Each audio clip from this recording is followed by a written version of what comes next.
ficar exposto a perguntas, espero poder corresponder à altura. Temos muito o que falar, mostrar o que o governo fez, como atendeu a todos. O outro lado se esconde, cria um fake news. Paulo Guedes acabou de declarar, como eu também. Teremos aumento real do salário mínimo no ano que vem. Teremos aumento real para os aposentados e também para os servidores públicos. Se a esquerda não se apoiar em mentiras, o que eles têm a apresentar? Nada, né? Ou melhor, tem que esconder muita coisa.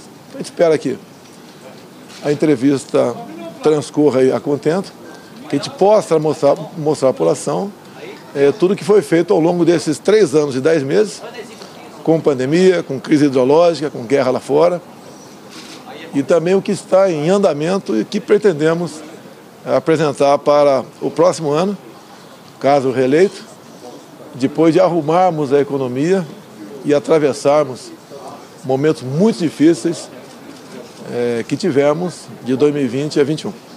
Presidente, como o senhor avalia essa decisão do TSE de ontem de aumentar a relação de conteúdos de notícias falsas das redes sociais? Olha, a imprensa sempre dizia que eu iria mergulhar o país no regime de exceção. E vocês notam agora que, longe disso, há 2 anos eu tenho falado que a liberdade é uma coisa muito cara para nós. Há 2 anos, Deus, pátria, família e liberdade.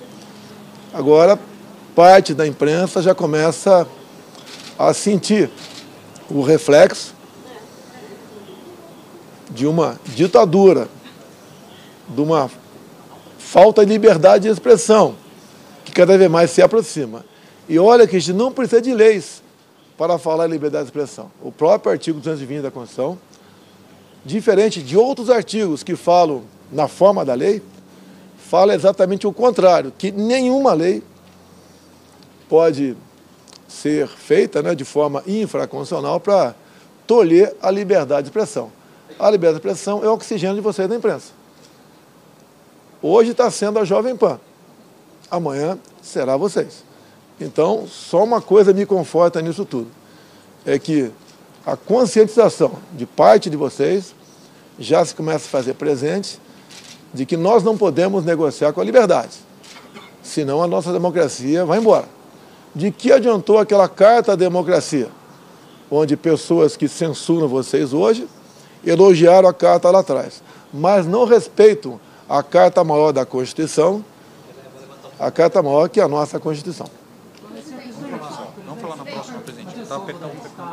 Se você for reeleito, o senhor já tem a ideia do perfil que você quer para a STF ou algum nome que você quer? Os 2 nomes e perfil parecido do André Mendonça e o do Cássio. Eu não vou citar nomes, né? Eu sempre falo, são pessoas que preservam valores como eu. Jamais você indicaria para lá um abortista, por exemplo, né? Ou alguém que seja favorável à ideologia de gênero ou liberação de drogas, como existe vários ministros, alguns, com esse perfil dentro do Supremo. E também pela liberdade do comércio, né? E pela liberdade de vocês. Respeitar a Constituição. Vocês se lembram que quando, por ocasião da transição, ou nos primeiros dias que eu estava na presidência, alguém me deu um exemplar da Constituição. E vocês fizeram a matéria a esse respeito. Eu acho que aquele exemplar tinha que ter ficado com outra autoridade, não comigo. Eu sempre respeitei a Constituição, desde sempre, né? Em especial quando assumimos a presidência da República. Da minha parte, liberdade é uma coisa inegociável. E colegas de vocês estão sentindo que isso não está sendo respeitado por parte de uma outra pessoa, assim como todos nós aqui, dos 3 poderes, né? Devia ter como Bíblia embaixo do travesseiro. Liberdade igual a democracia, ou você tem ou não tem. E não podemos, como acontece com essas medidas, pessoas se começar a se policiar, o que eu vou escrever? Posso escrever isso ou não? Qual será a medida, até mesmo restrição da minha liberdade pode acontecer se eu continuar escrevendo dessa maneira? Repito, tivemos um deputado federal que falou coisas que eu não concordo de jeito nenhum. abomináveis, né? Tenho verdadeiro asco do que ele falou. Mas tem um artigo da Constituição 53 que diz que todos os deputados e senadores são civil e penalmente, né, invioláveis por quaisquer de suas palavras, opiniões e vozes. Se eu não gosto de um dispositivo da Constituição, vamos procurar apoiamento para mudá-lo. Jamais ignorar esse dispositivo. Como vi um voto hoje de uma pessoa do Supremo Tribunal Federal dizendo: a medida é excepcional e a liminar poderá ainda ser revogada. Reconhece que a liminar não tem qualquer amparo na Constituição. Não pode falar que vale até as eleições. Não estamos em estado de sítio. Até mesmo em estado de sítio, que eu posso pedir a decretação via Parlamento brasileiro, e se o Parlamento me der o direito de fazer valer o decreto de sítio, essas medidas, por exemplo, não seriam aceitas. E qualquer abuso da minha parte, eu seria responsabilizado lá na frente. Não pode, agora, uma pessoa ou outra, de forma monocrática, caçar a liberdade de expressão do povo, né? E muito menos de vocês. Okay? Agora o presidente Jair Bolsonaro segue aqui e vai conversar com os demais veículos cadastrados aqui para essa cobertura. Vamos acompanhar mais um momento, Rosiane.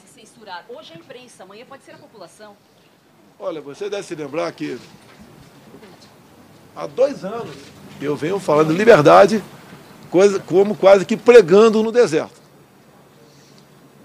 E eu já sabia que isso estava em curso no Brasil.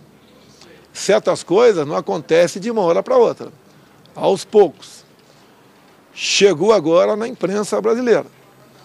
Sem liberdade de expressão, acabou a imprensa. E eu, por mais que vocês tenham me criticado, né, eu sempre defendi a liberdade de vocês. Eles esperavam, ou muitos até de vocês esperavam, esse comportamento de censura vir da minha parte. Da minha parte nunca houve uma palavra, não tem um ato meu para cercear a liberdade de quem quer que seja. E sempre digo, se alguém se sentir ofendido, que vá à justiça, calúnia, difamação, e não onde um tribunal, que vamos assim dizer, não é a parte principal, né, dos 3 poderes, tomar adesão como essa, eu acho que, com todo respeito, é um deboche para com vocês de toda a imprensa. Eu já venho falando isso há pelo menos 2 anos. E realmente é lamentável. O Brasil ainda é um país democrático. No que depender de mim, continuar sendo. Digo a vocês, em havendo uma reeleição, eu tenho vontade de publicar decretos com cópias de artigos da Constituição, sem mexer uma vírgula. E dizer que quem agir em desproporcionalidade está abusando de autoridade. Ninguém pode abusar de autoridade. Outro dia eu liguei para a defesa, um assunto reservado, e falei: Paulo Sérgio, eu não mando no Brasil, você não manda na defesa e tal pessoa não manda naquele órgão. Então vamos resolver esse assunto. E resolvemos um assunto. Todos nós temos limites. Ninguém aqui é ditador, ninguém pode fazer valer a sua vontade, não interessa o motivo. Agora, cada vez mais, nós vemos poucas pessoas no Brasil entrar em coisas tão sagradas para todos nós. Com todo respeito, a liberdade não é só para a imprensa, não. É para qualquer um do povo. Presidente, o senhor falou, o ex-presidente Lula falou que o senhor pretende desindexar o salário mínimo caso seja eleito, e o senhor hoje falou que, caso seja eleito, concederá um reajuste acima da inflação. Já há previsão orçamentária e de onde virão os recursos? Bem, o governo Lula e Dilma afundaram o Brasil. 2015, 2016, tivemos recessão. 3 milhões de empregos perdidos. A corrupção se fez valer em tudo quanto é lugar. Inclusive nos fundos de pensão. Quando se fala em aposentadoria, vamos falar em aposentadoria de servidores, né, da Caixa, dos Correios, né, e da própria Petrobras. O rombo ali chegou na casa dos 40 bilhões de reais. A continuar esse modelo, essas pessoas deixariam de se aposentar e os aposentados perderiam as suas pensões. Tanto é verdade que para essas três instituições, Petrobras, Caixa e Correios, os funcionários têm desconto até 2030, de no mínimo 10% no seu contra-cheque. É essa a questão. Quem trata da economia é o Paulo Guedes. A palavra final sempre é minha. A garantia dele, agora há pouco, de conceder reajuste ao real, acima da inflação, ao salário mínimo, aos servidores e aos aposentados. Olha, nós vencemos 2020, onde gastamos 700 bilhões de reais e dentro de uma responsabilidade, atendendo a todos. Tivemos, ao longo dos anos, pelo menos a inflação para o salário mínimo e para aposentados. Os servidores não tiveram. Pagaram uma conta, tá? Assim como grande parte dos seletistas, assim como os informais, e está na hora agora nós buscarmos como atendê-los. Vamos atendê-los, né? Com o parlamento muito mais favorável a nós, nós atingiremos esse objetivo e no corrente ano o parlamento, como nunca negou nada nesse sentido para nós, vai, juntamente conosco, arranjar recurso para tal.